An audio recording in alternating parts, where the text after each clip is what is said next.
नमस्कार।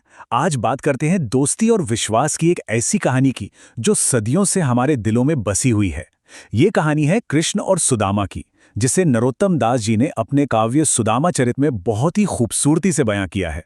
ये कहानी ना हमें सच्चे रिश्तों का असली मतलब समझाती है। देखिए, ये सिर्फ एक कहानी भर नहीं है। ये तो ये तो सच्ची दोस्ती और भक्ति का एक जीता जागता सबक है पूरी इंसानियत के लिए। एक ऐसी ऐतिहासिक मुलाकात जिसकी गूंज आज भी, सदियों बाद भी उतनी ही गहरी है। तो इस कहानी के केंद्र में हैं दो दोस्त, श्री कृष्ण और सुदामा, बचपन के पक्के दोस्त, जिनका रिश्ता इतना मजबूत था कि लगता था कभी कोई दरार आ ही नहीं सकती। पर जैसा कि अक्सर होता है, वक्त ने अपना खेल खेला और दोनों की राहें बिल्कुल अलग हो गई। अब कई साल बीत गए और इन सालों में दोनों दोस्तों की दुनिया में जमीन आसमान का फर्क आ चुका था। एक तरफ थे द्वारिका के राजा कृष्ण और दूसरी तरफ थे सुदामा, जिनका जीवन बस गरीबी और मुश्किलों में ही घिरा हुआ था। इसको ऐसे समझिए, एक तरफ सुदामा की दुनिया जहां घोर गरीबी थी, तन पर फटे पुराने कपड़े थे और हर दिन बस किसी तरह गुजर जाता था। और दूसरी तरफ द्वारका के राजा कृष्ण, चारों तरफ शाही शानो शौकत वैभव। ये जो इतना बड़ा फासला था ना दोनों के बीच, यही इस कहानी की बुनियाद है। तो सुदामा की हालत बहुत ही खराब थी। फटे कपड़े, घर में खाने को कुछ नहीं। इसी संघर्ष के बीच उनकी पत्नी ने उन्हें एक रास्ता दिखाया। उन्होंने कहा, अपने बचपन के दोस्त कृष्ण के पास क्यों नहीं जाते? वो द्वारका के राजा हैं, वो जरूर मदद करेंगे। अब पत्नी के बार बार कहने पर सुदामा मान तो गए, पर मन में एक अजीब सी झिझक थी।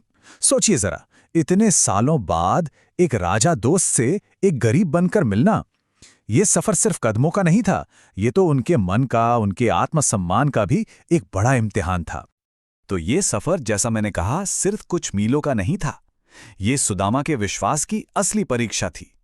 पहला कदम था अपनी झिझक को हराना, फिर उस लंबी थका देने वाली पदयात्रा को पूरा करना। और सोचिए, इतने बड़े राजा के लिए तोहफे में क्या ले जा रहे थे? बस प्रेम से लाए हुए मुट्ठी भर चिवड़े। और फिर आखिरकार वो पल आ ही गया। सुदामा द्वारका के राजमहल के द्वार पर खड़े थे और यहां जो हुआ वो इतिहास बन गया। एक राजा और एक गरीब की वो मुलाकात दोस्ती की हर परिभाषा को तोड़ देने वाली थी। जैसे ही कृष्ण ने दरवाजे पर अपने दोस्त को उस हालत में देखा, वो सब कुछ भूल गए। कौन राजा, कैसा राजपाट, क्या नियम, सब एक तरफ। वो बस दौड़े और अपने बचपन के यार को गले से लगा लिया। उस एक पल में कोई राजा नहीं था, कोई गरीब नहीं था, बस दो दोस्त थे। इसके बाद जो हुआ वो तो और भी अद्भुत था। कृष्ण ने पानी का बर्तन मंगवाया सुदामा के पैर धोने के लिए, लेकिन उन्होंने उस पानी को हाथ भी नहीं लगाया। उन्होंने सुदामा के पैर अपने आंसुओं से धोए। ये सिर्फ प्यार नहीं था, ये सम्मान था। ये विनम्रता की वो पराकाष्ठा थी जो बताती है कि सच्ची दोस्ती पद और पैसे से कितनी कितनी ऊपर होती है। इतने प्यार और सम्मान के बाद कृष्ण ने सुदामा के लाए चिवड़े को ऐसे खाया जैसे दुनिया का सबसे बड़ा खजाना मिल गया हो। पर यहां कहानी में एक मोड़ आता है। जब सुदामा के लौटने का वक्त हुआ तो कृष्ण ने उन्हें बड़े प्यार से विदा किया, लेकिन उन्हें कुछ भी नहीं दिया। कोई धन दौलत नहीं, कुछ नहीं। सुदामा को खाली हाथ ही लौटना पड़ा।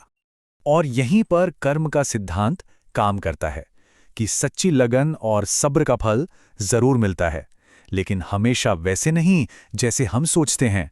शायद कृष्ण ने सुदामा को सीधे सीधे कुछ न देकर उनके विश्वास को, उनके धैर्य को आजमाना चाहा।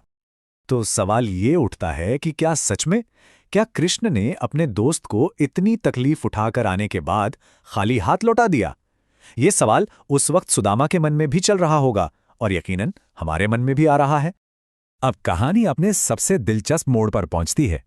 सुदामा भारी मन से घर की ओर लौट रहे थे, पर वो इस बात से बिल्कुल अनजान थे कि कृष्ण की असली कृपा, वो खामोश आशीर्वाद, तो उनका घर पर इंतजार कर रहा था।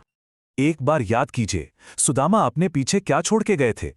एक टूटी सी झोपड़ी, गरीबी से जूझता परिवार और एक ऐसा कल जिसका कोई ठिकाना नहीं था। लेकिन जब वो अपने गांव पहुंचे तो जो देखा उस पे यकीन ही नहीं कर पाए। उनकी टूटी झोपड़ी की जगह सोने का महल खड़ा था, परिवार रेशम के कपड़ों में था और चारों तरफ बस खुशहाली ही खुशहाली थी। ये था कृष्ण का वो खामोश आशीर्वाद जो बिना मांगे, बिना कुछ कहे सब कुछ दे गया। बस उसी पल सुदामा की सारी गरीबी हमेशा के लिए दूर हो गई। उनकी वो मुश्किल यात्राओं, उनकी वो झिझक और उनका वो अटूट विश्वास, सबका फल उन्हें मिल चुका था। और ऐसा मिला कि उन्होंने कभी कल्पना भी नहीं की होगी। ये कहानी हमें दोस्ती का वो निस्वार्थ रूप दिखाती है जो बहुत कम देखने को मिलता है। ये बताती है कि एक सच्चा दोस्त वो आपके ज़रूरत को बिना कहे ही समझ जाता है। और असली कृपा, असली आशीर्वाद तभी मिलता है जब आप मांगना छोड़कर सिर्फ विश्वास करना सीख लेते हैं। तो आखिर में ये कहानी हमें एक बहुत गहरे सवाल के साथ छोड़ जाती है कि सच्ची भक्ति असल में है क्या? गिड़गिड़ाकर मांगना या खामोशी से सिर्फ विश्वास रखना? सोचिएगा जरूर।